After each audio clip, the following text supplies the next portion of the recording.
আসসালামু আলাইকুম, সবাই কেমন আছেন? আজ হচ্ছে বাড়ি থেকে আমার আম্মু সব কিছু পাঠিয়েছে। একদম টাটকা সবজি আমার মামা নিয়ে আসছে, যেহেতু মামা বাড়ি থেকে আজকে ঢাকায় আসছে।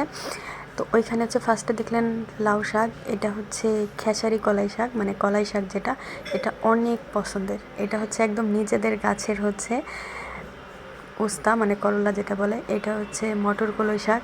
এই শাকগুলি এত মজা, মানে একদম অরিজিনালটা, মানে ক্ষেত থেকে তুলে তারপরে দিচ্ছে।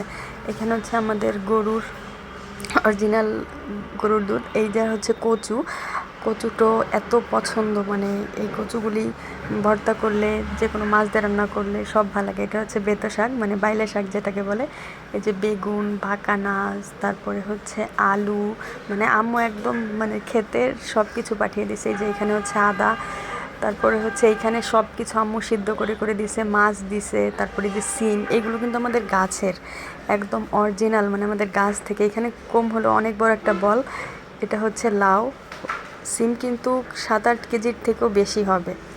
তারপরে এই যে এটা হচ্ছে আমার সব থেকে পছন্দ, দেশীয় কই মাছ, মানে কোনো কেনা কই মাছ না, একদম দেশীয় কই মাছ। এই যে এখানে ঢাকা, মানে বাড়ি থেকে নিয়ে আসছে, এখনও তাজা আছে, মানে ব্যাগে করে মুড়িয়ে নিয়ে আসছে। এগুলো হচ্ছে অরিজিনাল কই মাছ। এটা হচ্ছে লাউ পাতা দিয়ে ভর্তা হবে, ইনশাল্লাহ আপনাদের দেখাবো। তো সব ভালো থাকবেন, চ্যানেলের সাথেই থাকবেন, চ্যানেলটি সাবস্ক্রাইব করে রাখবেন। আসসালামু আলাইকুম।